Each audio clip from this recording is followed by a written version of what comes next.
Good evening.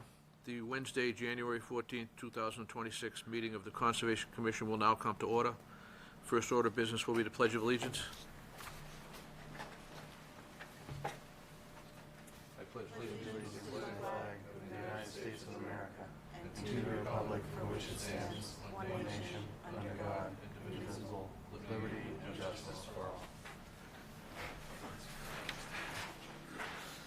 Next item on the agenda is the approval of minutes from December 10th, 2025. So moved. Second. Motion is second. All those in favor say aye. Aye. Opposed, and that's unanimous. Minutes are approved. Next item, certificates of compliance, 242-949, 492 Sutton Street, Northeast Storage Corporation.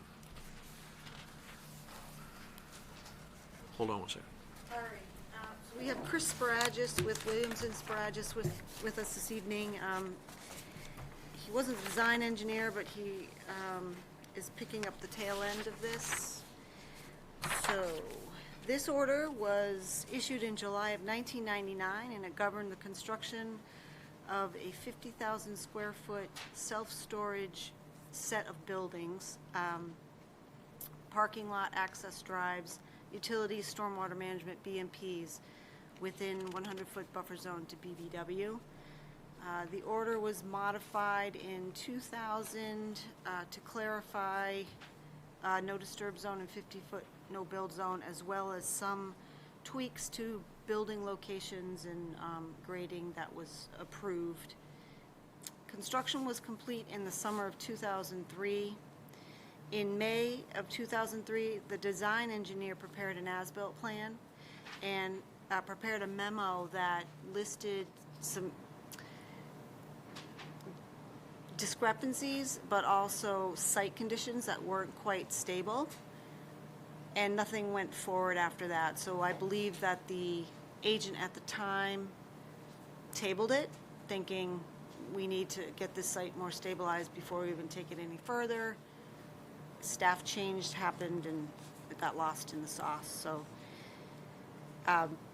this request is actually precipitated from another order of conditions that was issued to the airport that stated they needed to close out all other outstanding orders on the property, because this is on the airport property. So that's what the catalyst for this current request is. As I said, Williams and Sparagis was engaged to review this, and they did use the 2004 as-built plan in conjunction with their 2, 3, 4 site visits. And the site is stable, and Williams and Sparagis noted the same as-built discrepancies as did the design engineer. And I can go through those if you want to, or we can, if you want to fill in any gaps, Chris, or Let's see what. if there are any questions first. Okay. And it may not be necessary, Okay. depending upon what pops up here. David? I don't have any questions. I don't know. Bob? I only question the lack of the trash rack on the outfall. I know it's saying it's not clogged, but that just means anything that has just gone through it and gone downstream. So I'm not loving that scenario, but that's about it. Yeah, I just had a question about which building is it that doesn't have the gutters? Is this building here, Okay, and it's straight down into I was like hoping you would say that. a stone, yeah. Okay, no more questions. Yep. David, I'll go back to you if you want. No, I'm good. I defer to the engineers on that. So, if two people have noted that there's no trash rack on this thing, how come no one's put a trash rack on it? For you, Mr. Chair. Thank you for the record. Chris Sparagis from the Engineering and Survey Office of Williams and Sparagis. Good evening. After I wrote this letter, we had asked the owner to install a trash rack, and it is in place now. It is. We took a picture of it. Wonderful. Good man. Question answered. That is a perfect answer. Addressed? All right, I move that we issue a full COC for 492 Sutton Street, 242-949. Second. Motion and a second. All those in favor say aye. Aye. Opposed? That's unanimous. You're all set. Thank you very much. Thank you. Please. For recording? Okay. Love it when All the right. plan comes together. Next item of business is a request for a modification for 242-1917, 989 Salem Street. This is continued from 12/10/25. At that time, there was no representative for the applicant, so that we continued it for that reason. And I now see a representative. Yes. So hold on. We're gonna let Amy introduce it and see if there are any questions or not. All right, so the homeowner, Colin Moriarty, is with us this evening, and I'll give a high-level overview. So this order was issued in October of last year, and it involved the driveway rehab, expansion and reconfiguration, front walkway and steps, grading and retaining wall with mitigation plantings. A waiver was granted for work in the 25 and the 50 for driveway widening and retaining wall install. After reevaluation of the site plan, once the order was issued, the applicant realized an error in the layout of the retaining wall location and additional pavement that was not needed. He recalled having an on-site conversation with some of the commissioners who may have indicated that they were comfortable with the location of the retaining wall on the house side of the deciduous tree where my cursor is. And that, I don't know how that got lost in translation. So the extent of the driveway at the front was more than he anticipated, so that area of pavement is going to be eliminated and it will be a grassy area. The revised waiver request has been submitted, and there's going to be additional 475 square feet of planting mitigation offered for this modification, in addition to the previous 805 square feet. The other change in the plan are two 8x8 sheds outside the 50 at the rear of the house, and those can be 5 feet off of the property line due to their size for zoning. And both are proposed to receive a stone drip edge to capture roof runoff. So at the last hearing, the commission was uncomfortable, talking about waivers and coming closer to the wetland than what was previously thought that we approved under that previous plan. The homeowner's here this evening, and that's it.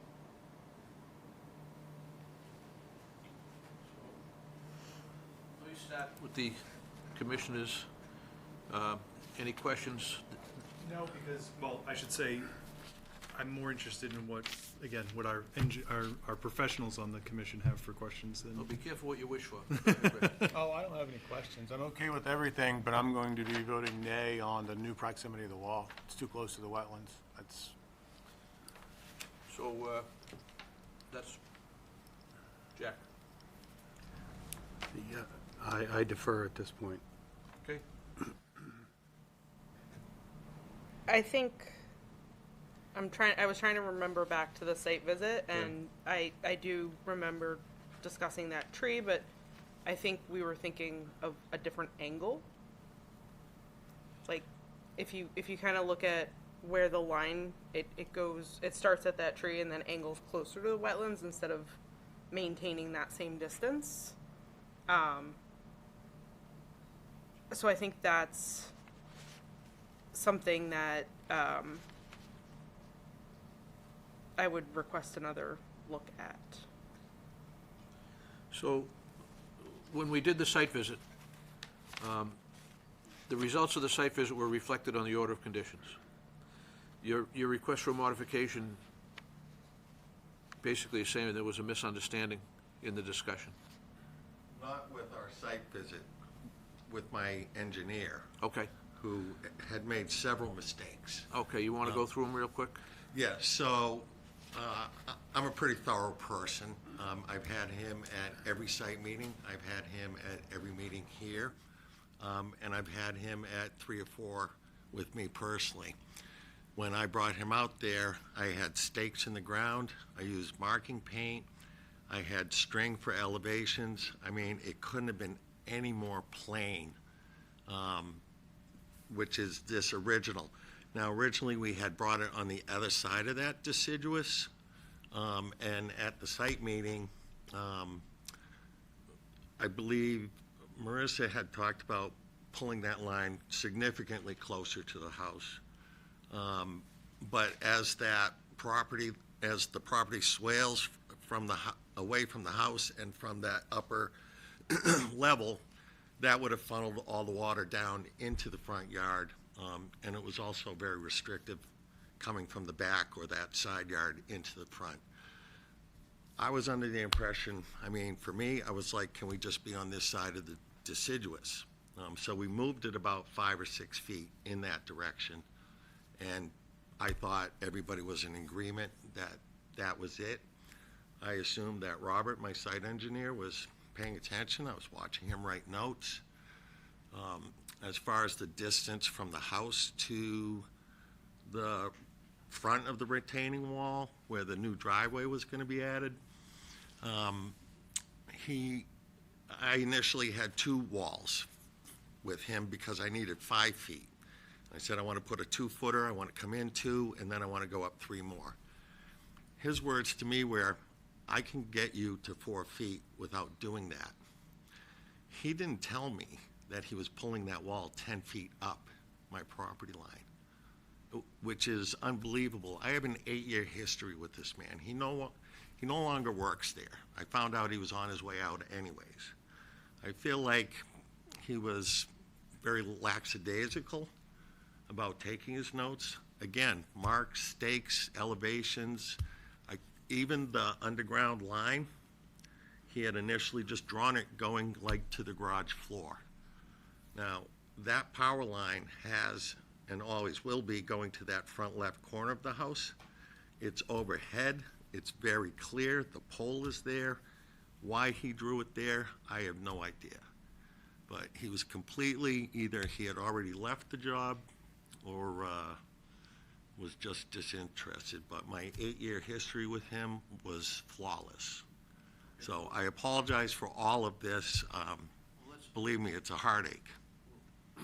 Let's have a little discussion on it and see if there's some way we can help you. I don't know if we can, but let's try. Go into your waiver request worksheet, and the alternatives that you analyzed and you considered that would remove work from the NDZ or the NBZ, and why such alternatives were not proposed. So according to this, it says the driveway expansion is needed to allow vehicles to safely turn out, as vehicles currently must back down the driveway towards Salem Street. An alternative expanded driveway has been shown, which includes expanding pavement 6 inches east and 18 inches west in order to maintain a larger separation to the BVW.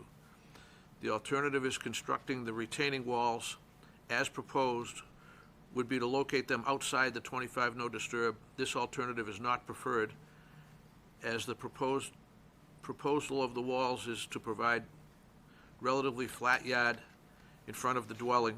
Much of the existing lawn is located in the 25 no disturb. That was noted on the site visit. Mm-hmm. And there's no alternative to removing the pine tree that is currently poses a hazard to the dwelling. So I guess I'm trying to understand what exactly is it in this request that's holding it up? Is it the location of the wall? Yes. So explain it for me. We approved it to be in that location and then moved closer to the wetlands. The original location is enough to give him a front yard. It just seems like we're grasping for more here for no real reason. It also looks like the new wall and disturbance area is within the tree line in that vicinity. Well, according to the plan, it is.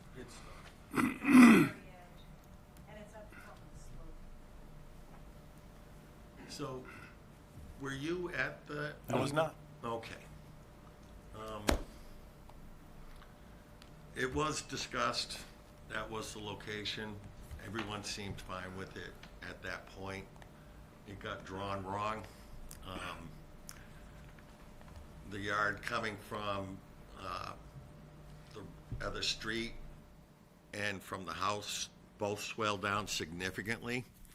And that will allow it to slow down and be mitigated. That whole area is eroded going into the wetlands. There's no grass, there's nothing there. It's just fast-traveling water. Pushing it back this way is going to allow it to just go right past that wall and continue. And it will actually choke it and speed up. The difference isn't significant in the sense of from where Robert drew it to where it is. But the effects of how the water runs will be. I've also offered to plant the grass much further up than you folks had originally asked for. We've offered more plantings, mitigation area, and I've eliminated more impervious by pulling that wall down. The wall that's by the driveway, like right that little piece, on the bottom of the wall, is there still expanded pavement in that area? Yes. Or, okay. That goes exactly to the corner of the pavement. So, sorry, Amy, I know I asked you to pull up pictures. So Do you mind that's a going back good to the- picture. So that picture, That's a good picture, Yeah. because that's the deciduous, That's, and you can see the distance, yep, so that's that tree. right? It's a fair amount of distance between the wetlands, and all of that I've offered to plant in the native grasses, which wasn't a request. Some of it was, but I offered to expand on that. so your mitigation calls for an increase of 1,185 square feet Yeah. of mitigation planted with native shrubs and specified plant list. So, Mr. Chairman, just a quick question, because No, I it's okay. get confused by these drawings. I understand that the wall has moved closer to the wetland. Is it still outside the 25? Never been outside. Okay, No. that's what I can see the 50 line, I can't see the 25 line. So this area here Yeah, will be pavement? Just that one little strip instead of all of that above it. Okay, All- so this will be pavement, but then at Right. the top of wall. it will be And initially, landscape. all of it was going to be pavement. So I have reduced the impervious substantially. I mean, there's a lot of benefit to this, and I apologize if I sound like I'm just trying to push my narrative, even though I am. That's the reality. But I have. That's why you're here. We expect you to advocate for yourself. I'm here to, really, this is like the bare minimum of what makes sense for me to actually invest the money to do this. I've tried to offer you folks, and I have offered all along, to add to your requests, What and kind to of make wall is this like, how can I make this better at the end of it? For the wetlands. What was the material of the wall? I can't remember. It's just gonna be stone wall. Just stones? Yes. Okay, Yeah. so you're not anticipating like huge equipment coming in, it could just be like a small It's gonna landscape be a mini back, excavator, you know. Actually, I'm doing the work. Yep. And obviously, I mean, I hope it shows that I do care about these wetlands. I am an outdoors person, I always have been. And I actually appreciate it. We have a beautiful yard because of it. Okay. David, do you have? It's the best fence you could ever have. I don't have anything else to say, no. Anything else to say? I mean, I personally am not opposed to the project based on the mitigation offered, but I understand that I often sit alone. Jack? I'd like to know, how's the slope going to be stabilized? The slope that's going into the wetlands? The major change there, The big red area. yeah, Right, so that is the existing as built grade. There's a fill behind the wall. Is that already stable? Is that already a stable area? It is stable. So that's not gonna be It's excavated? not planted, it's stable. Yeah, That's so- part of the problem, is that the water rushes from that side of the house, Well, and it just undermines everything. well, that's one of the concerns we have, is the sheet flow. And combating sheet flow requires a good, stable slope. Yes, You're telling me that's not planted? it hasn't been. It won't take it right now. You can see how beat up it gets. So that wall will actually take that piece. So part of your proposal, I thought, based on, I remember talking about this at the site visit, you were gonna put some jute netting down on there to stabilize that slope pending time to, I'm here that to would be- do, that would- I'm here to do to take your directive well, we talked and about that. follow it. We talked about that. We We talked about the talked jute. about planting natural native grasses. But we talked about jute netting on the area that needed to be stabilized first. And I'm fine with that. Amy, What's that? did that make, do you recall that, the jute netting? I, Oh, you, I remember Yeah, we discussed that, yeah. Yeah, I think- that's the slope, there's areas of the slope that need native seed and would need blanketing. all right, And we had initially talked about bringing it up to the top of the wall, which is the tree that the gentleman's leaning on. It actually might be me. And I've offered to bring it much further up, like to this tree, to that The tree. seeding, you mean, The seeding seeding and and the blanketing wild grass, yeah, I mean, up here. I welcome that. If you guys want to expand that area to help further protect it, I'm all in. we also take note that this house has been there since 1965, so it was a pre-bylaw house.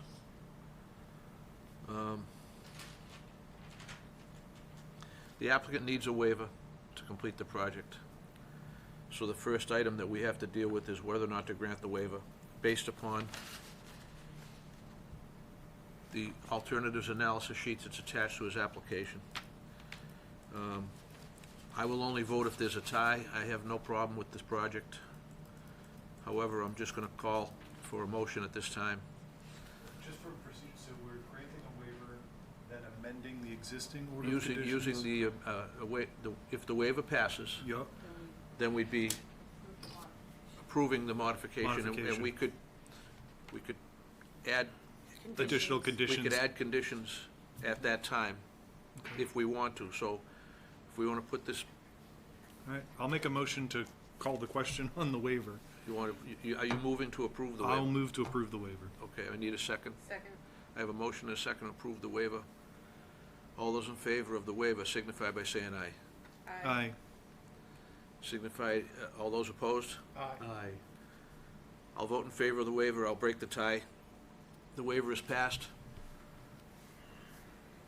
Now let's get to the modification and try to help out what can make it better. Improvements that can help make it better. This is the time.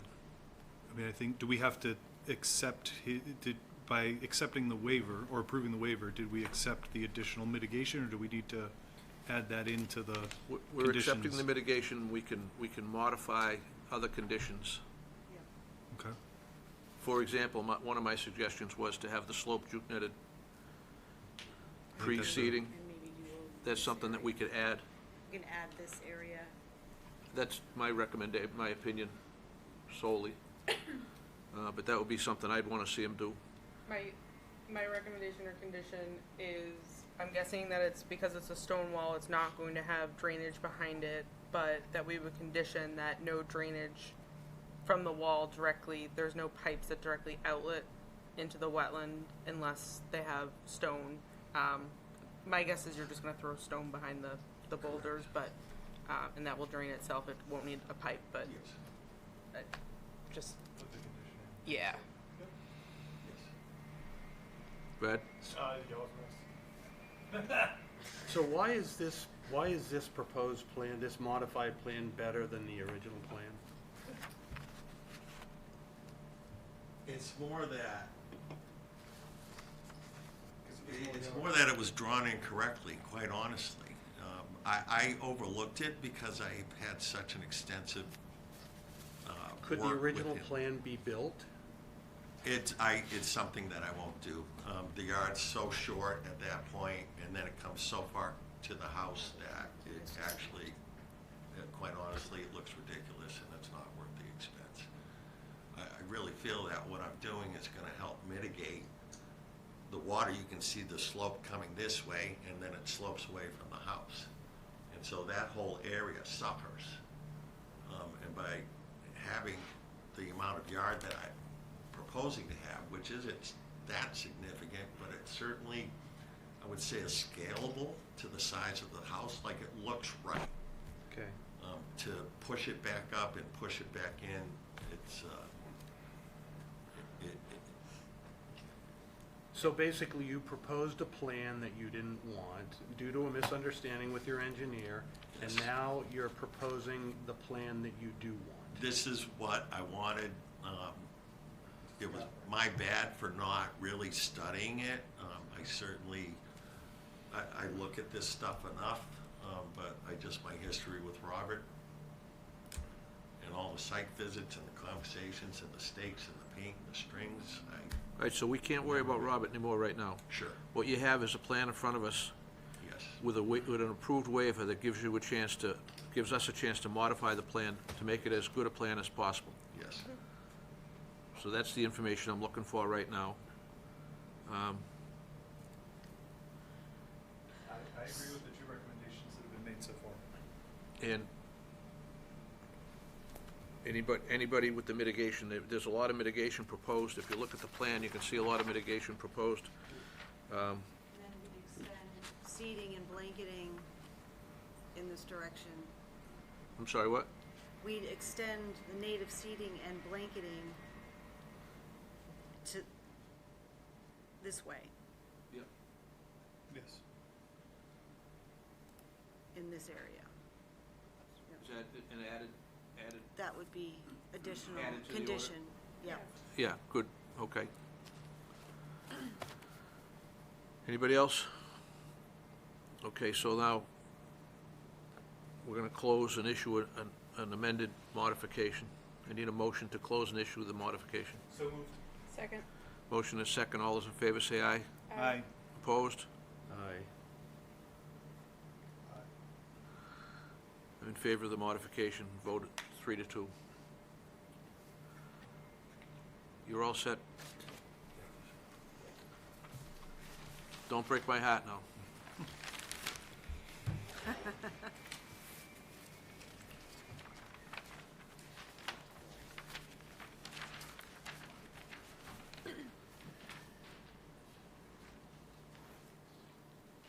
All right, the next notice of intent is 242-1922, 121 Mill Pond Townhomes. This is continued from December 10th.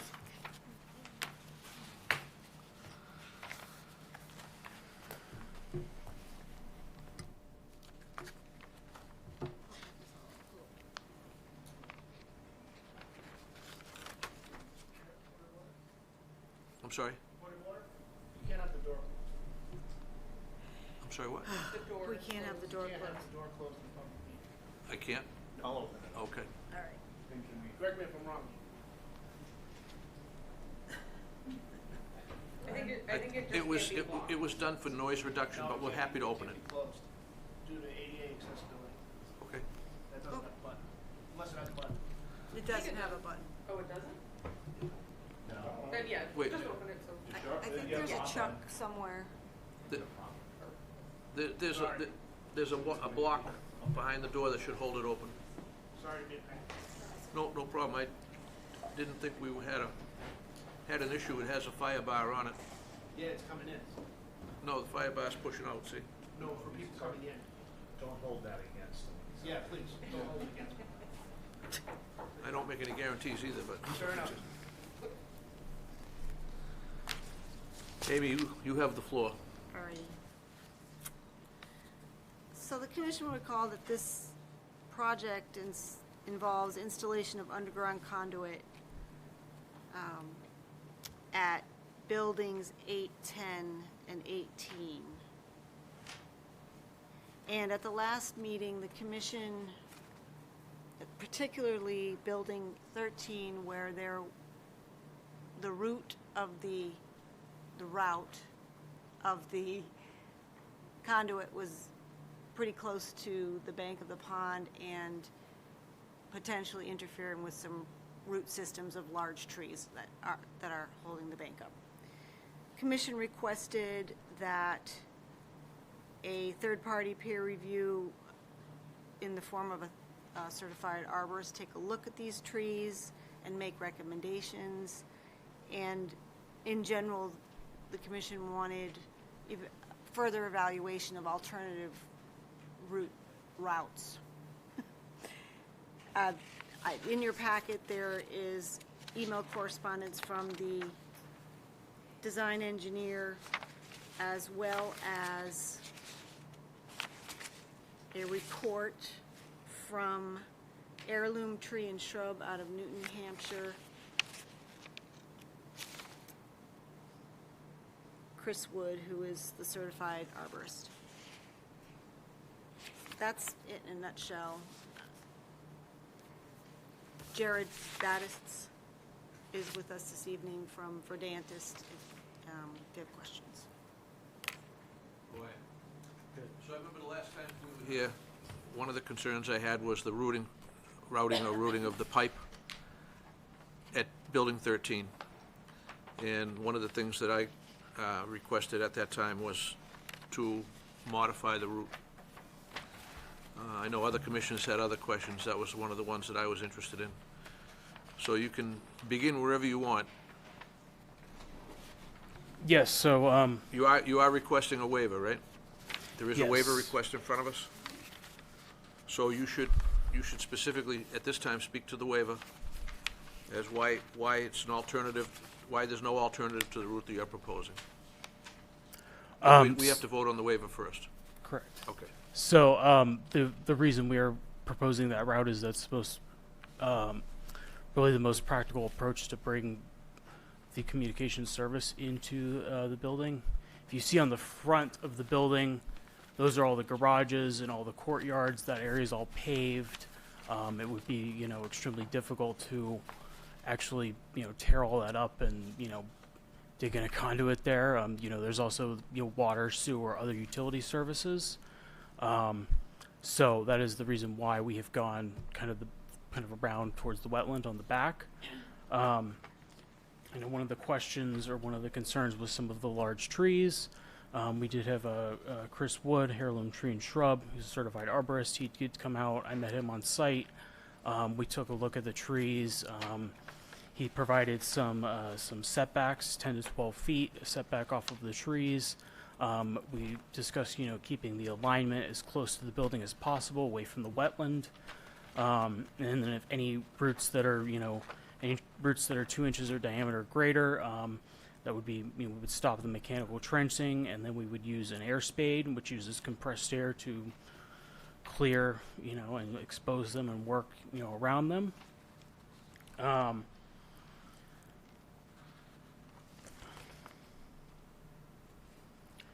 Yep, and that's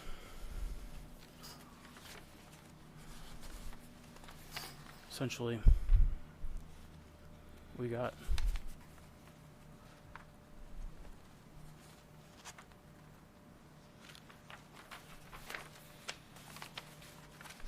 Are you all set? David? So I appreciate, I don't know Mr. Wood, but I appreciate that the detail that he included in his report. Amy, I guess the question would be, if we grant the waiver, I think the original proposal was sort of, or either of you could answer this, I guess. The original proposal was sort of like, well, we could do this or we could do that.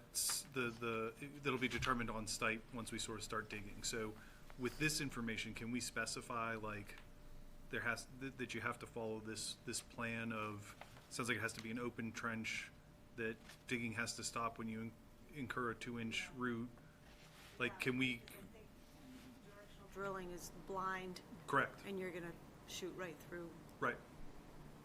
routes that you shouldn't be. So we could grant the waiver, but then in the conditions be clear. Mm-hmm. And then I guess the other question would be, I mean, is this the kind of thing that we send someone out to observe? Because by the time it's done and the trench is filled, how would we know?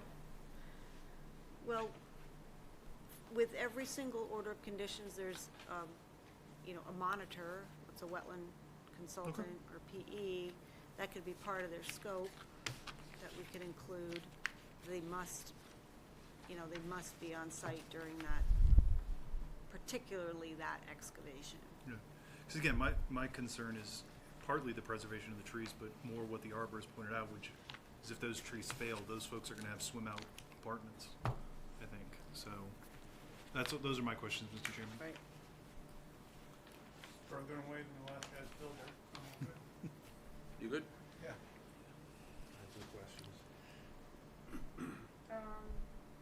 No questions. So Amy, I'm just looking through the package I have here. I may have forgotten to I don't exactly add see the waiver, but let me pull it up. the alternatives request, the Yeah. alternatives analysis. Yes, we need to see that so we can know.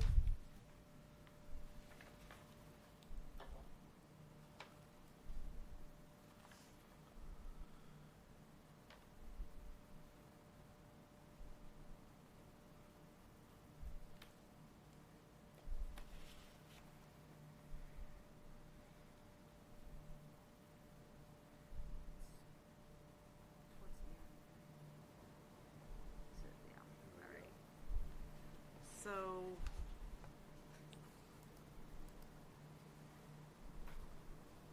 describing the resource areas, describing existing conditions, scope of work, description, describe the alternatives that were analyzed and considered that would remove the work from the no disturb zone or no build zone. So the existing buildings are located within the 100-foot buffer zone, and the resource areas, no disturb zone and no build zone, are located at the rear of the building. Conduit will be routed from the existing electrical cabinet located at the side of each building due to the presence of other underground utilities, garage foundations, pavement, and other site features. Routing the conduits through the front of each building is impractical. And Jared's follow-up email of December 15th sort of reiterates that.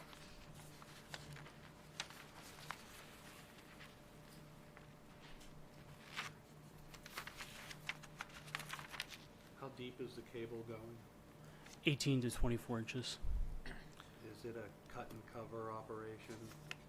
Installation? Yes. Yes. So it's done the same day, covered the same day? It's one day, yeah, one day, and they'll close all the trenches at the end of the day.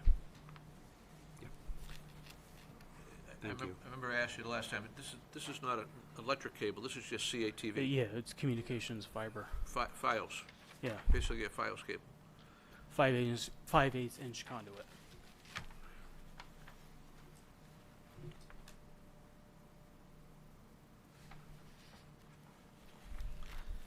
I mean, that route could be altered very easily with cable TV cable, but I'll defer to the rest of the commission and see how they feel here. I'm sorry, the depth was what? 18 to 24 inches. 18 to 24?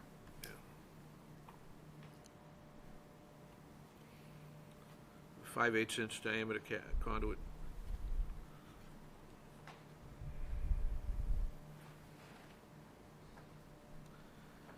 Anybody have any other questions or comments regarding the waiver? Anybody know? So is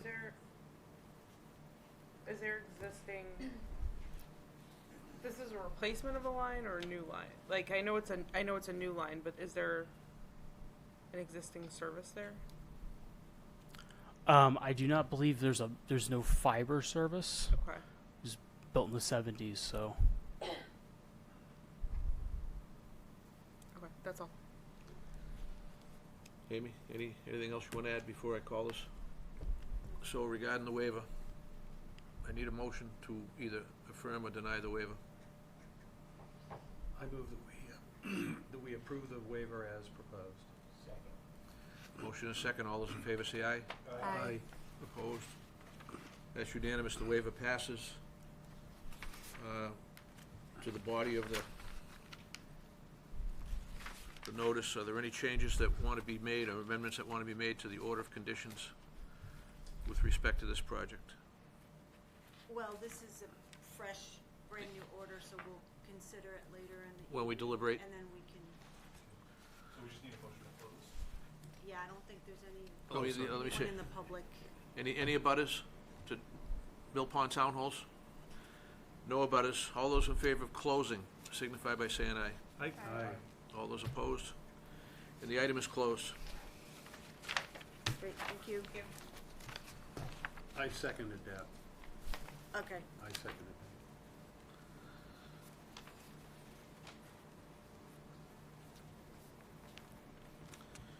242-1921, 243 Great Pond Road, continued from 12/10/25.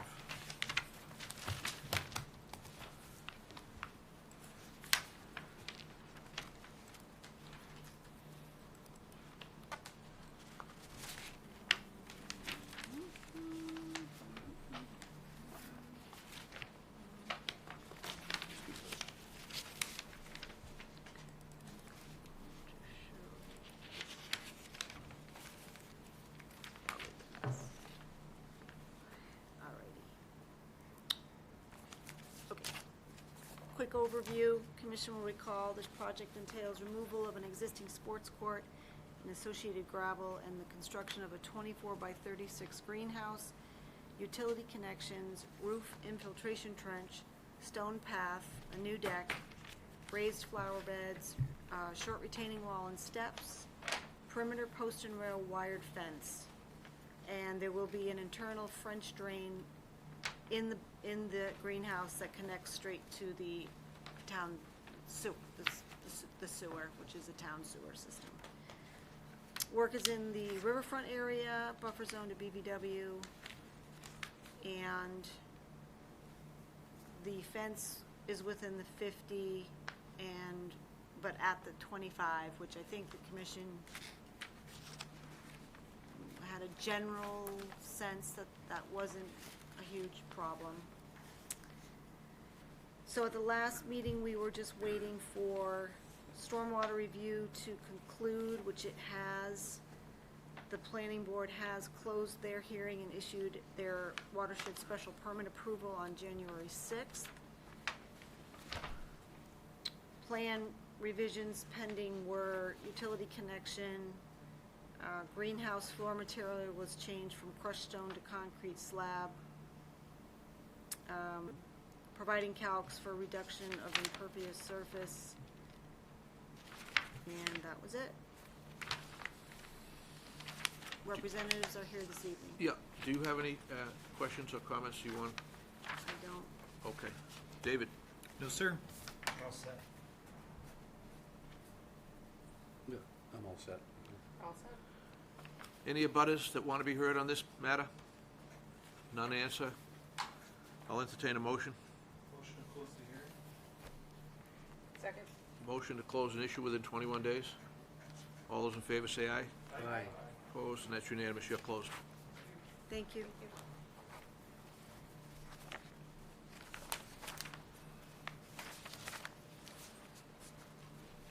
Thanks. See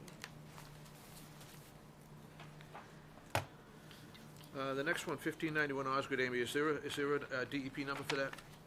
Not yet, Not yet. so we can't close tonight, but figured it would be advantageous just to go through all of the revisions and the approvals and reviews that have gone on since the last hearing. Okay. Do you have those, or will those come from the applicant? We have them, and I'm gonna pull up the latest plan. Okay. I'll do the grading and drainage. So I'll just do a quick overview, recap. So, Commission will recall this project entails demolition of the existing structures, reclaim of paved areas, construction of a new 4-story mixed-use building on the 2.85 acre parcel with proposed 112 parking spaces, utility infrastructure, and stormwater management.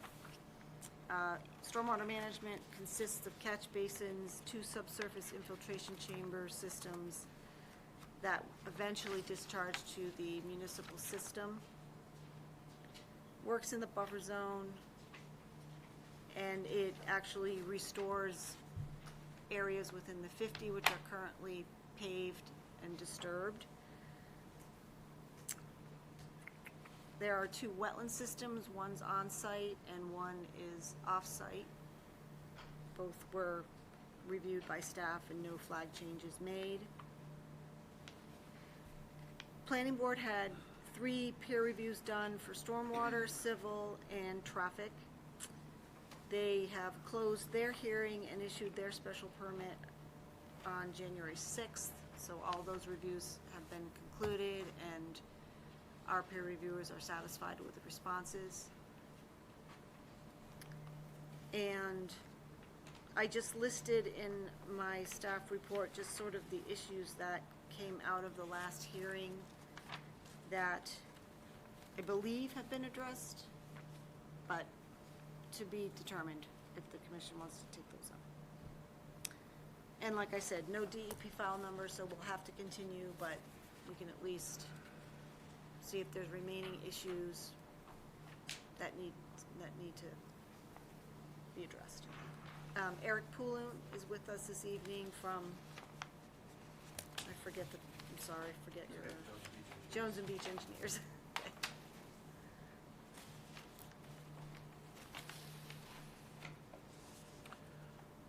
If you want to give us a quick overview. Absolutely. Thank you. Good evening. Again, my name is Eric Poulin from Jones Beach Engineers. As Amy said, we're waiting for a DEP filing. It's processing with the state. We haven't, it just hasn't cleared. So, like Amy said, I mean, my goal is to make sure we're all good, wrap up final comments, make sure everything's in good shape. That way I can come back next month and hopefully it's quick and easy with the DEP number in hand. I submitted a letter on our last submission trying to touch base on some of the comments we got at the last meeting, and just quickly walk through those. There's a comment about just confirming the distance to building for that infiltration system. Surface ponds have that separation requirement. I wasn't sure on subsurface. I was pretty confident it didn't apply. So I did reach out to my Mass DEP contact, and she did confirm that for subsurface, it just needed to comply with the 10 feet to structures and then 10 to property lines, which we are. There is a question about the dumpster getting pulled out of the buffer. We went ahead and relocated that. It's now located outside the buffer. There was another question about breakout risk from the subsurface system. The state, again, just like the separation to buildings, they have guidance on surface ponds, but not subsurface. But I did take a look at this, and given the fact that the bottom of that system is at a very similar elevation to the wetland, because it's a subsurface system, it's the infiltration point is very similar to the bottom of that slope, not the top. So as infiltration water, enters that soil, it's going to migrate out, and by the time it gets over to that slope, it's our opinion that the breakout risk is extremely low. There was an question about contamination or anything in the history record regarding this property. We were fortunate enough to have a copy of a Phase 1 environmental study from just last year. I submitted a paper copy of that executive summary stating that there was no evidence of anything like that on the property. I did digitally give a copy of the full report. It's like 900 pages. I didn't want to print that, but there is a digital copy if anyone wanted to browse it. There was a question about maybe using silt sock in conjunction with the silt fence. We had no opposition to that, so we added that to the plans. And then a barrier to be considered between the development area and the wetlands. We were able to kill two birds with one stone because the planning board actually was interested in this too, just for headlight light throw to our neighbors to the rear. There's some residences to the rear. They liked that for that reason, and then there was also the benefit that that was something that the commission was looking for.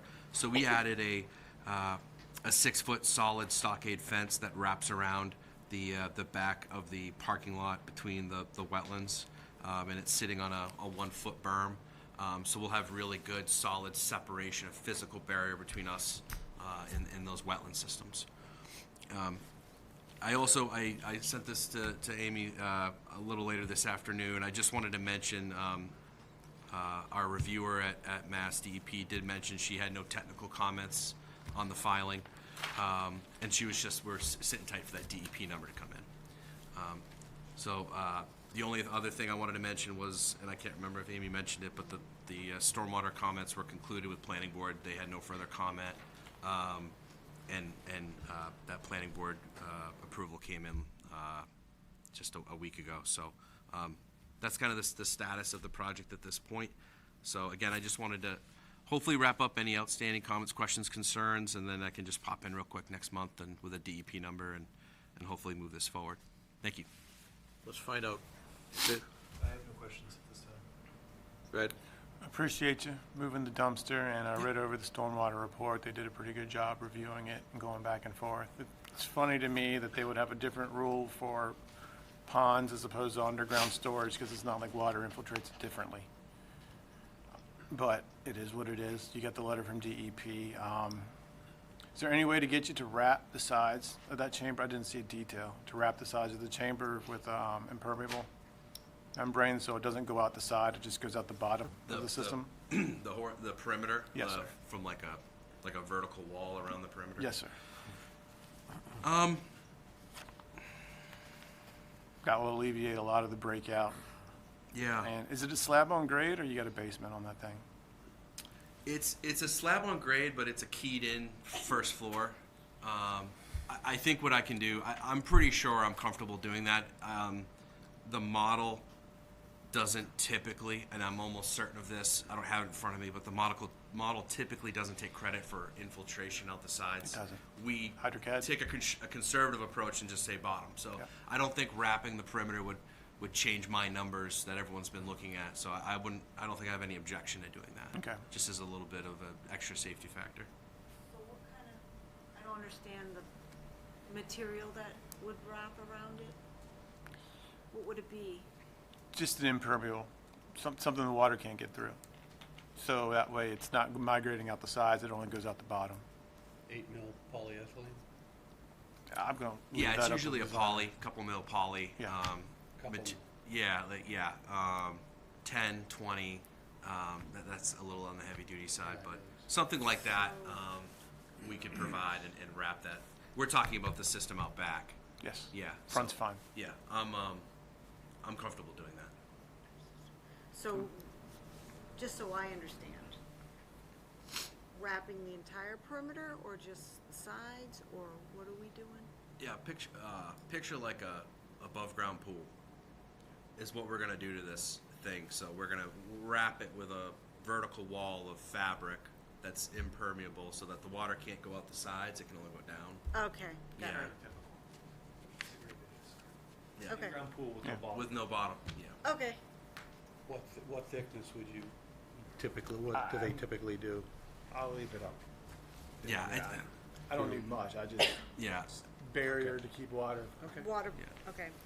Probably around a 10 mil is probably about what it's gonna be, but That sounds the good. objective is for it to be impermeable, which I think we can do that. Are there any Oh, waivers? oh, Go. Sorry, also, for the O&M, Yeah. what can we, I'm more asking Amy here, what can we do to make sure they at least start with the maintenance schedule? Because, I mean, we're relying a lot on this isolator road, because they have rapid infiltration. And I believe they've got the train to, I think they said like 1% off on their stormwater report, and I think you're fine. Yeah. But I would like to make sure that someone's gonna maintain it, that it's gonna get inspected. What, do we have anything we can require in our conditions? Well, I mean, I've seen in past orders, you know, full inspection and maintenance prior to COC issuance, but then there's always an ongoing condition that gets recorded with the certificate of compliance that reporting needs to be done annually too. And It reporting, would be the planning board as well. okay, that so they would need they're gonna have to report maintenance records to you, somebody? Conservation and planning. Okay, Yeah, and I don't have the notice of decision in front of me, but I'm pretty confident that found its way into the conditions. It that always does. the yearly, yeah, it looked like a standard condition that we had to do that yearly reporting. My client's buying it, is building this and gonna retain ownership. They have a very big incentive to make sure this runs properly, because they're paying for it and they're gonna keep it. So Great. I think they definitely wanna make sure this runs right. Are any waivers required for this? No, what they're, the work that they're, well, they're not in the 20, right. Do we have to deal, or is there a waiver requested?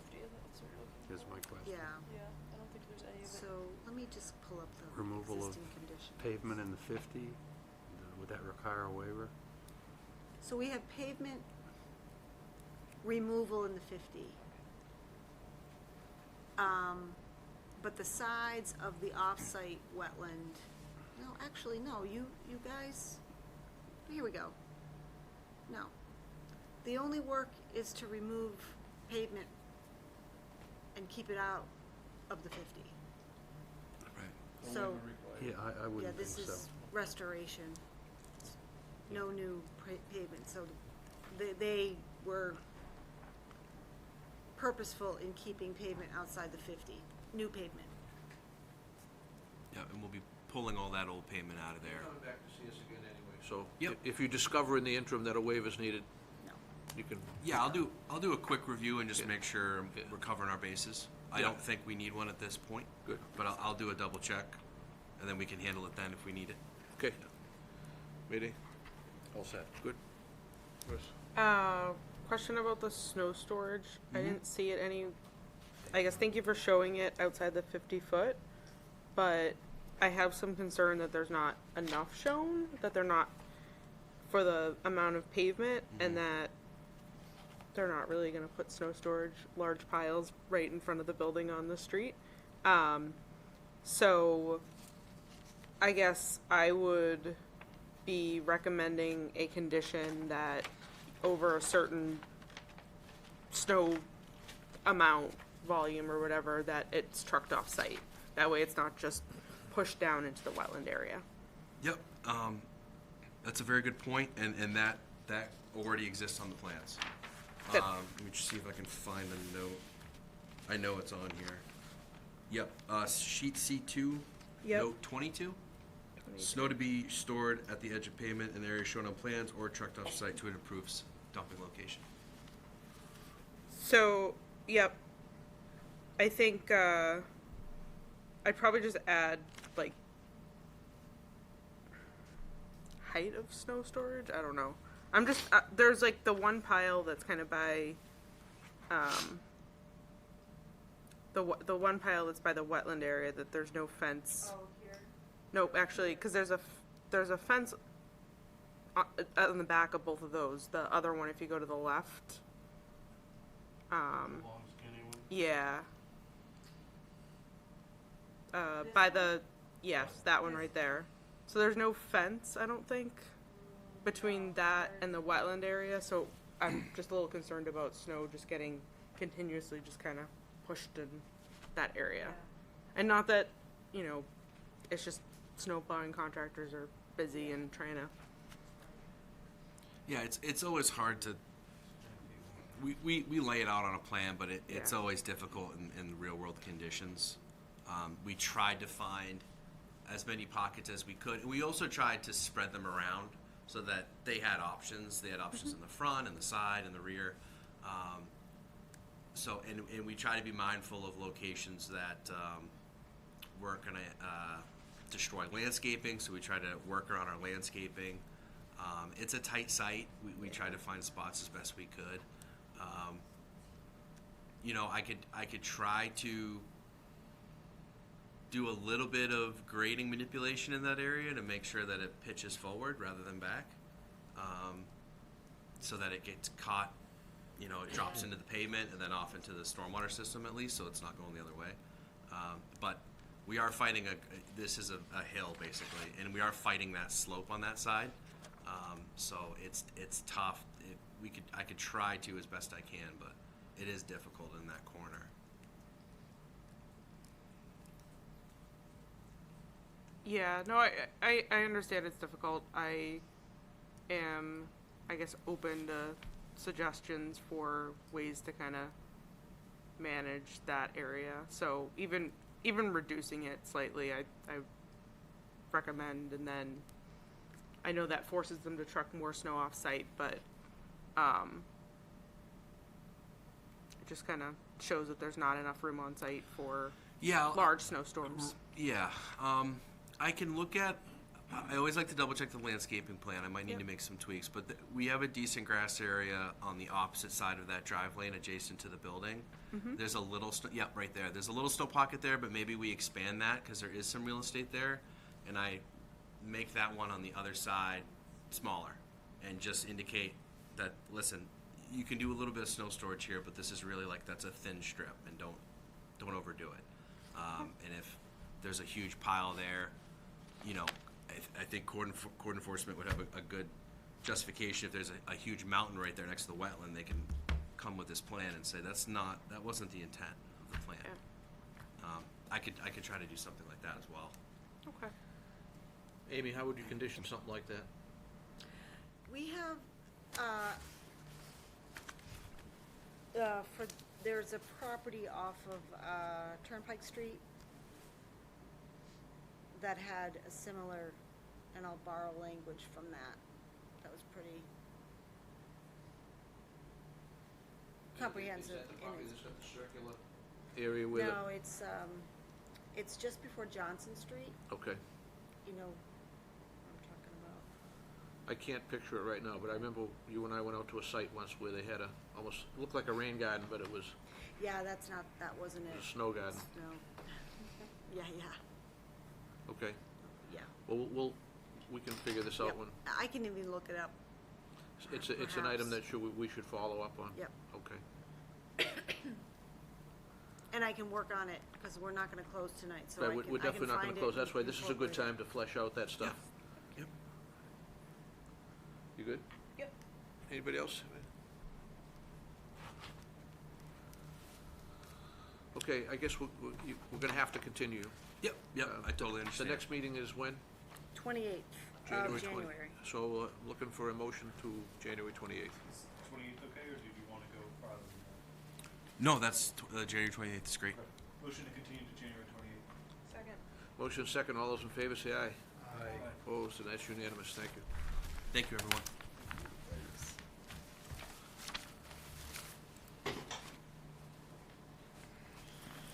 242-1923, 520 Great Pond Road, North Andover Country Club. So, we're opening the hearing.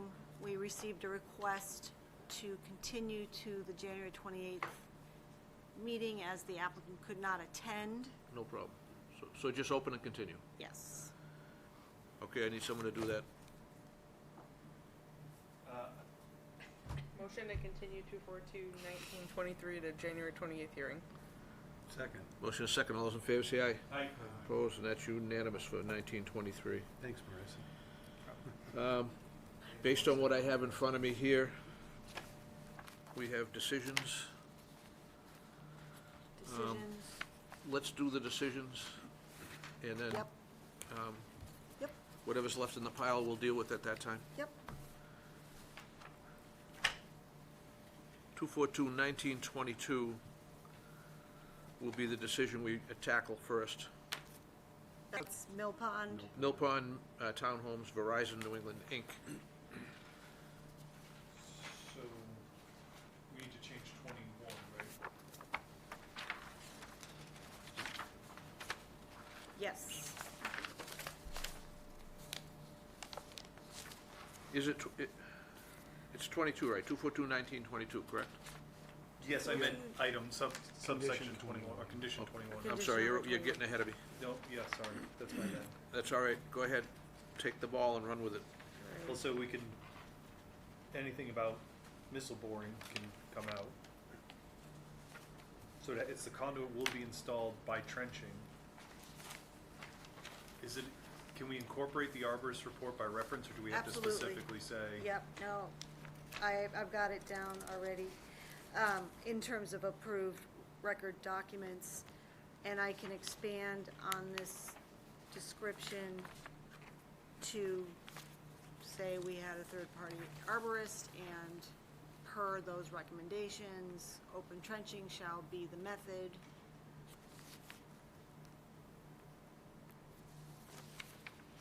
And do we also have to put in there that the project engineer needs to be on site Yes, during that? yes. So, number 39, Is where that goes, okay. yeah.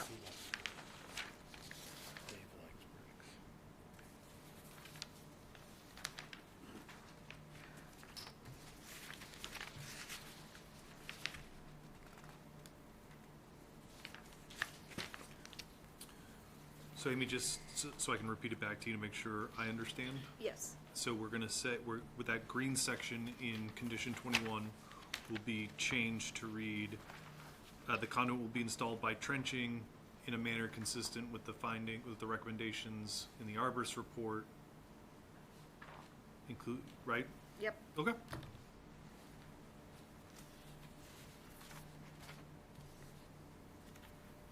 Finally gonna get an air spade on one of these projects. And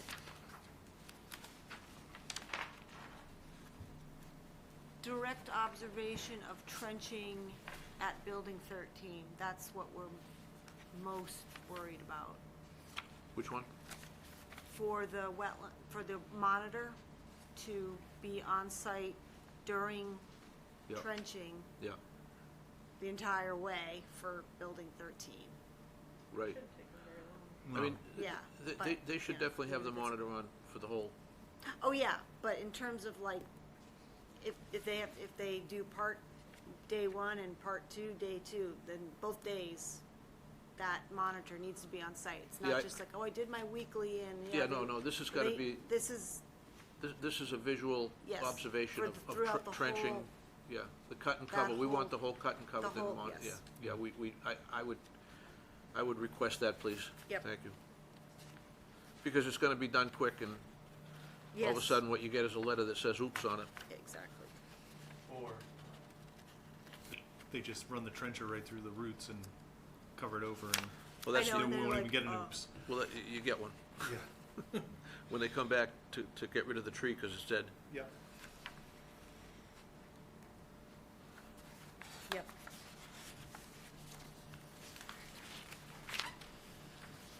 Anything else?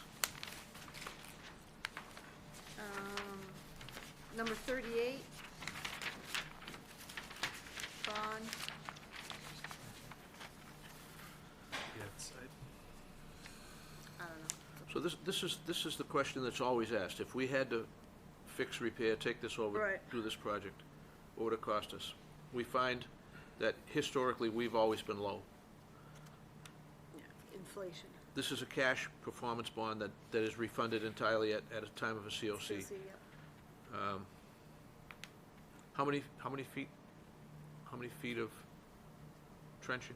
Good question. If they gave us that, 300? gotta be, Just swag him at about it's swag, it's a good 300. swag, yeah.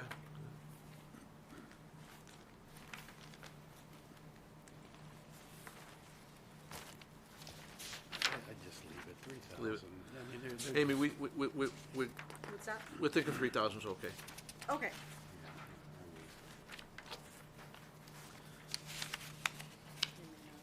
they're gonna be getting it back in very quickly. I was just anyway, gonna say, they're gonna get it right Yeah, back. it's Yeah, not- this- it's not gonna s- this is a short project.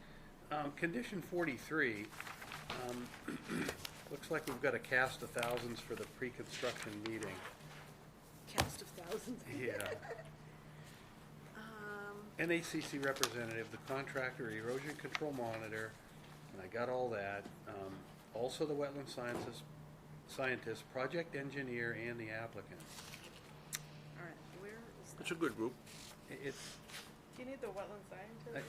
yeah, No, I think we just the could monitor. pair it a It bit. may, this Condition may have been just a 43. boilerplate that I I was just gonna didn't say, it's a clean up. boilerplate, it does no harm And to I leave it. can, let's see, which one is it? 43. 43,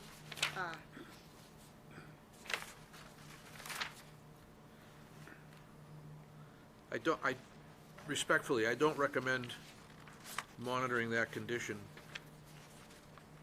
We can give Amy the authority to excuse anybody Yeah, there you go. that can't make the Yeah. meeting, That makes sense. leave the condition in place, so that if necessary, we have the authority to require. But Amy, as the site administrator, can excuse anybody that just can't make it. okay, I mean, you're gonna look at the route and methods, talk about methods, right? yeah. Yes.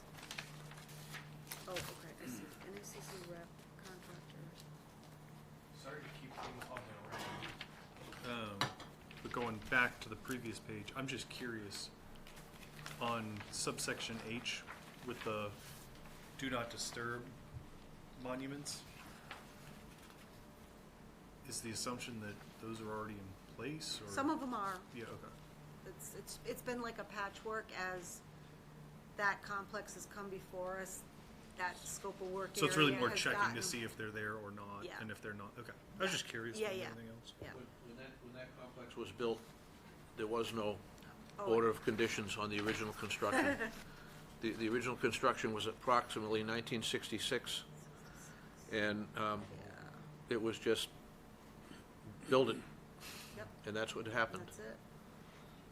So Yeah. we would never find an original document until they started coming in for Right. additional work. Right. Any other modifications, changes, concerns? If there are none, we're ready for a motion. Motion to approve the order of conditions for DEP file number 2421922 as presented and amended. Motion is second. All those in favor say aye. Aye. Opposed, and that's unanimous.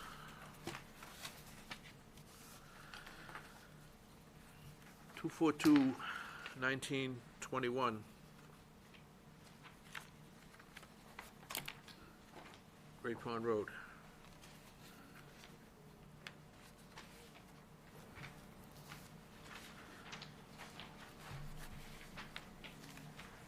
I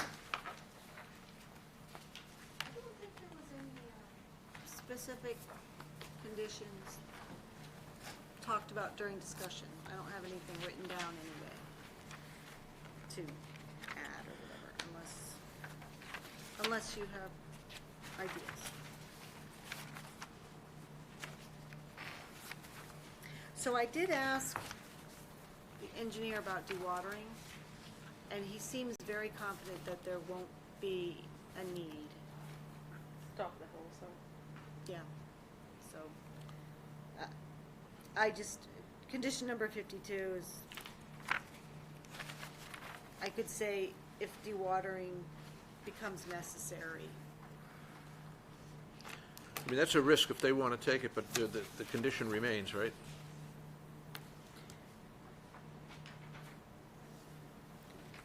If you want it to, it can. I'm sorry? If you want it to remain as is, it can, or we can say if dewatering becomes necessary, then means and methods have to be reviewed and, I would have the same comment I had on the last one, you know.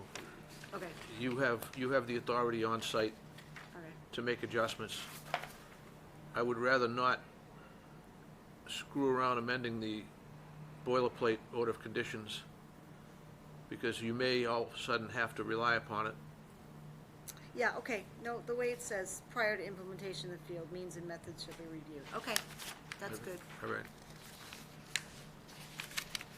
You would put a green highlighter on number 66 also, which seems kind of a boilerplate condition. No underground fuel. That's I don't know perpetual. why I did that. That's boilerplate. I don't Yeah, know why. I don't know why I have a green Okay, thing. yep. Probably highlighted on the previous version. Maybe. 66 Yeah. looks good to me. What do we got for a bond on this one? So we didn't. 2,500. And what's the scope of work? It's the greenhouse. Just a greenhouse. I have no objection to that if anybody, 24 by 36 greenhouse. Yeah. Utility connections, water, Walkway. sewer, electric, gas, roof infiltration trench. yeah. The biggest part of the work is the trenches. Yeah, and just the excavation for the Ex- foundation, yeah. Is the greenhouse on a slab? Yes. It's on a slab. Yeah, it's on there's a sports court, they're taking the sports court out. and Using, putting in- yeah. yeah, okay. All set. I think we're ready for a vote. I move that we approve the order of conditions for DEP file number 242-1921, 243 Great Pond Road. Second. Motion and a second. All those in favor say aye. Aye. Opposed, and that's unanimous. We have one item left on the agenda. It is an update for the commission on the work on the Wetland Protection Bylaw Amendments Subcommittee initial report. And one of the members of the subcommittee is not here tonight, but sent an email. He reviewed, Sean McDonough has reviewed, and the front page is his take on what we've proposed.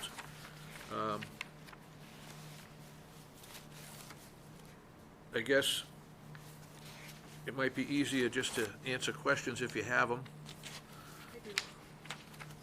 Well, start with, We can, start over there. Yeah, David's on the subcommittee, so he doesn't get to ask any questions. correct.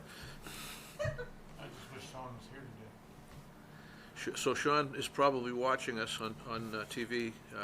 I spoke to him earlier, and Not for this. understood. But you could always say, All set. "Hey Sean, how you doing?" I'm sure he's on. I'm sure he's got us on channel whatever it is. Mayday. Yeah, I Any mean, questions at this time? no, not at this time. No. The purpose. Have you all been able to review the red line? Yes. That's the question I should be Yeah. asking. Yeah. If So,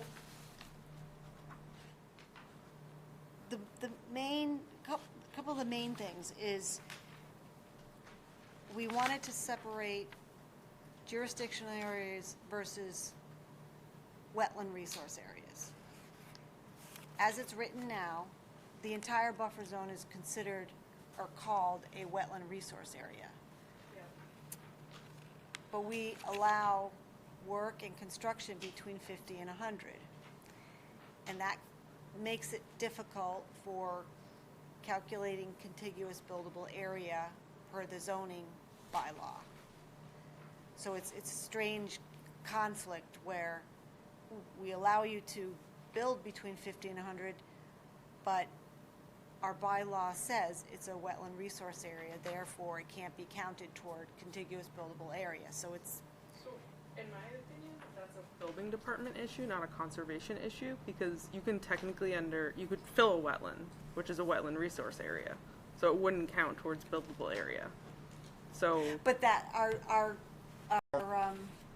CBA says you can't count wetland resource areas, so you couldn't fill a wetland to build, and even our bylaw and our regs say you can't fill a wetland to make it buildable.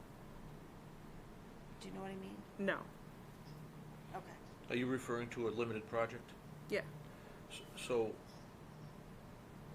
that wouldn't be able to be calculated, in my opinion, because what we're talking about is allowing for the ability to calculate the land that is buildable without a limited project filing from 50 to 100, where we currently issue our order of conditions. We issue an order of conditions for a house that's 75 feet away. Yep. Okay, you should be able to calculate that area where that house is going under your CBA. But as currently interpreted by numerous town departments, it's not, because the area is described as resource, and it's clearly not resource. Any scientist would tell you that's not resource. If it is, we're allowing building in a resource area. We've been breaking the law for 30 years.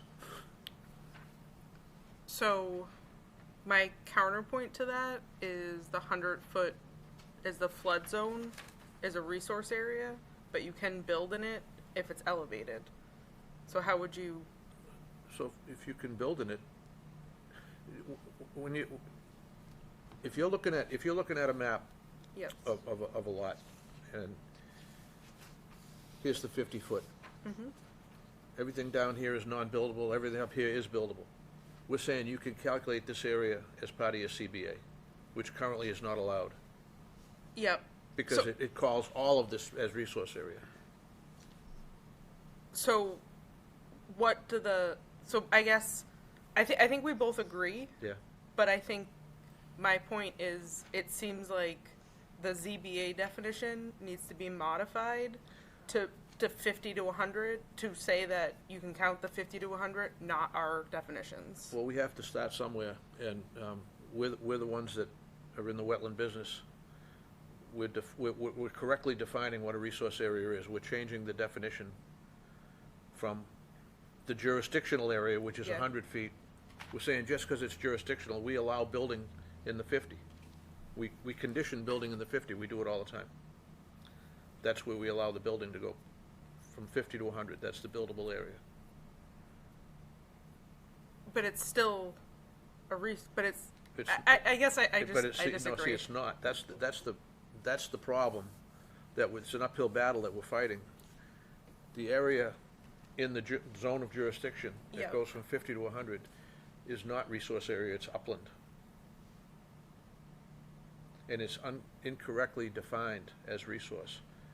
It's upland. I don't, it, Are you taking it one step further, saying that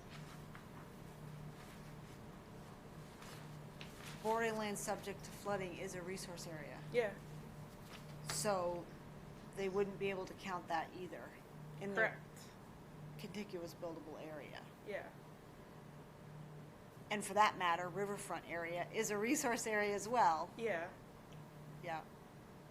I understand what you're saying. But we include riverfront. But do you,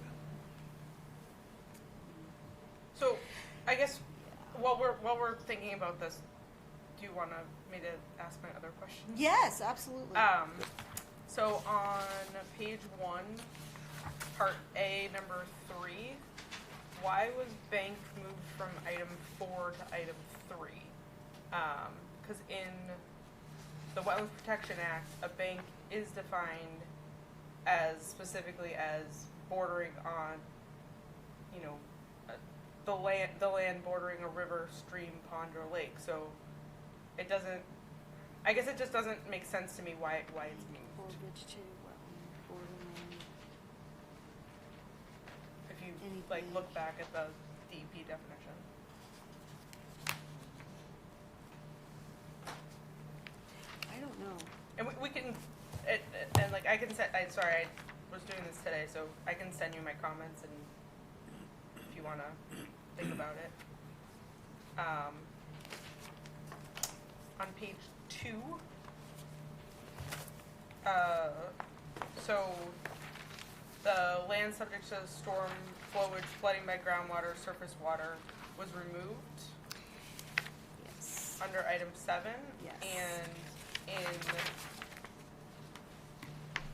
And I'm curious why that was removed as well, because it can be, most other places in the state define that as floodplain. FEMA does not, because their modeling system doesn't look at storm flowage through municipal drain systems, but in my opinion, it should still be, there is still flooding that could occur, so it should still be in the flood zone. I don't understand. I feel, so the way I read the language as it is, any land subject to storm flowage or flooding by groundwater or surface water. I think I'm getting more tripped up at flooding by groundwater or surface water. That could be someone's backyard that isn't high and dry. That if you took it to the letter, do you know what I mean? Okay, so maybe it needs to be, the wording of the original needs to be adjusted, but I think I wouldn't want to remove all of it, because if you have a culvert or a storm drain that is connected to a, we'll take the Market Basket project. Yeah. So in that project, there were drains that were connected into the floodplain. They had to put a tide flap in Yeah. because otherwise the whole parking lot would flood. So if you had a situation like that, which was existing, that parking lot floods and it should be in the floodplain, but it's not counted on the FEMA flood maps. It's counted in some of the revised flood maps. Because the older FEMA flood models did not account for storm drainage systems. Drainage restriction, which Yeah. are restrictions, basically. Yeah. That's right, is that what you mean? There are restrictions, but they only looked at the cross-sectional areas of streams. They didn't look at that's why the flood map elevations will cross, if you look at a FEMA flood map and you overlay it with like the actual elevations, it crosses elevations Yeah. sometimes, and you're like, well, it doesn't make sense. There's like the flood elevation is 66, and it's kind of like crossing it. So, I just think that section might need to be reworded, and I guess I know the precipice for all this is like fixing all the building commission. I just don't want to like submit it and have to like have a town vote and then Could you propose some language yeah. that would work? And I Maybe you already have. I have not. No, and I can send out notes, that way everyone on the subcommittee has time to review it and Yeah. That would- offer comments, because I know that I'm just like saying things and No, that's what we're looking for. yeah. All right, I can absolutely do that. I think the only other comment I had was under security to assure performance, which is on page 6. And this was actually like a question for everyone. Where are you at? On page 6, under part B1. Okay. Wow, my numbering is all screwed up, sorry about that. I don't know what that's all about. So, I'm sorry, so, B1? B1, yeah. B1, security to assure performance. deposit of, Deposit. So it says sufficient to complete work to oh. as proposed, and secure I guess my question to commission and everyone is, we typically say just to stabilize the site, yeah, because the complete work is proposed. Technically, by this bylaw, we should be asking for a lot more money. yeah. So I don't know if we want to think about that and Yeah, we'll wording for that. Yep, put that in. And- Yeah. Just from what you were saying, what I understood, going back to the jurisdiction versus resource, and Yeah. because sitting on the subcommittee, I think I understood it one way, and then you flipped my head upside down, which is good. But if what you're saying is, really, we should define we define a wetland resource area, and if zoning and building they could modify their definition and say, for the purposes of contiguous building Yes. area, this is what counts and this doesn't, without us necessarily amending the wetlands bylaw, which creates more confusion, because now it's, well, what's covered under the wetland bylaw? Is that, I'm not Yeah. being very articulate. No, at the no, end of the that night, is exactly what I meant. And Okay. and I think for our purposes too, it would, I could see and I can write up a thing, but I could see applicants not counting it towards certain mitigation efforts and just, So one of those best of intentions, yeah. but could have unintended consequences. Yeah. I, in my opinion, I don't think it is, like, okay, their definition refers to ours, but our definition is what it should be, and Yeah. Understood that theirs refers to ours and there's confusion, so in my opinion, they should be editing their Okay. definition for clarity, but again, I'm one person. No, that's what I mean, I wanted to understand But your see, that's perspective. where the confusion is. I've attended several ZBA hearings Yeah. where this was the subject of the appeal. And they revert back to our definition of what a resource area is. They revert back to that. And nothing else is considered. So that's where one of the things that Not an us problem. Bobby? That's a them problem, not an us problem. Well, it certainly is an us problem because they're relying upon the definition of a resource area, which starts with us. And I think that is with everything within the 100. That's jurisdictional area. That's jurisdictional, that's not resource area. It's a wetland science question. But so, for instance, Al. No, you why remember wouldn't why wouldn't it The newer subdivision at the end of Ray Street, Yes, okay? There would be a lot less houses there if they calculated contiguous buildable area to include riverfront area, which is a resource area. right. So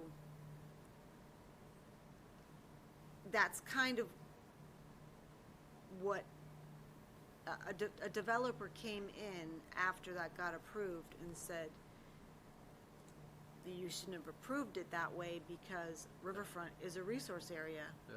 You can't get that many houses if you weren't supposed to calculate. And so when you get into the riverfront area, now that I'm thinking about it, it's the first 100 feet is really where the regs say Yeah. we don't want anything going on. And then it shrinks by percentage, so it's discretionary. That's how that one was permitted. I don't think it was on anyone's radar at the time. Well, I don't think Yeah. there was interpretation going on. at the end of the day, was any harm done? Well, no, I'm just giving that as an example. So I guess I understand your point, Marissa, and Brad, that it's probably the zoning bylaw that needs to be revised. It's just that who's gonna champion that, I don't know. I think that the planning board would probably take it on if they saw that we clarified the definition of a resource area first. You can't just call everything jurisdictional Yeah. resource. You can't do it. The science doesn't support it. I get it. The soil samples from the area where we allow building don't support wetlands. It's not a resource area. I know that. We have to let the science drive the project. I know that. I know. I'm just double checking the state regs. That's what I was gonna ask, is like,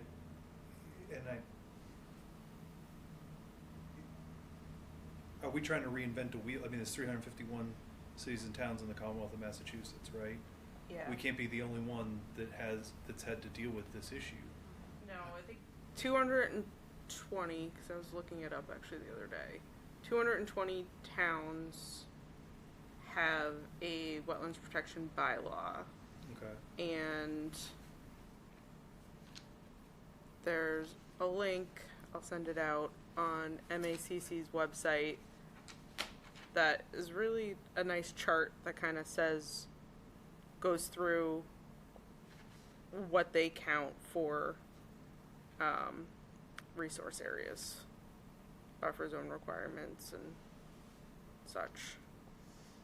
Was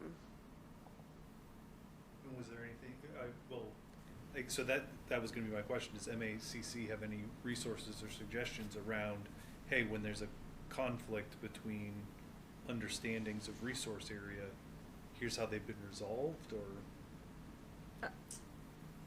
I'll do some more research on that.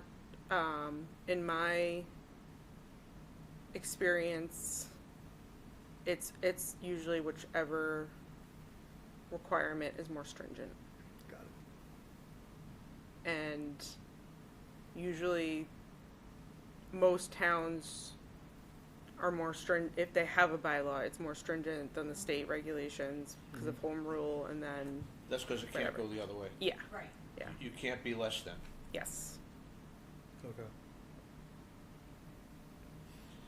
Well, and I just want to say thank you to the subcommittee for all your work No, too. so I'll send along Yep. any suggestions, comments, recommendations, send them along, and then we'll bring it up at the next regularly scheduled meeting. I have one other question while we're on this. Yes, Okay. yes. Which is not related to this.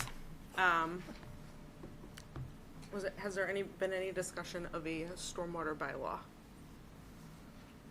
We have one. Oh, you mean for us? Yes. No. Okay. I mean, the town has a stormwater bylaw, but I don't know how you feel about that. Yeah. Okay. Yeah. Currently, the stormwater bylaw is administered by the planning board. Planning board. So that's probably the reason why, when we created and started our bylaw, we didn't, at the time, we had a consultant, Yep. a regular consultant, Lisa Eggleston, I think it was. Yeah. Isn't that right? Lisa Eggleston. And she did all our stormwater reviews for us that we wanted for an order of conditions, but the jurisdiction always came under the planning board. The Oh, other I didn't sheets sign are these, there. sorry. They're still going. I'm all set. I'm Everybody done sign talking. down there? Sorry. No. You came this way? Sorry. Okay. Sorry. So it sounds like. All right, is there any other discussion, comments, concerns want to be heard right now? If not, I'll accept a motion to adjourn. So moved. Second. All those in favor say aye. Aye. Opposed, and that's unanimous. We stand adjourned. Thank you.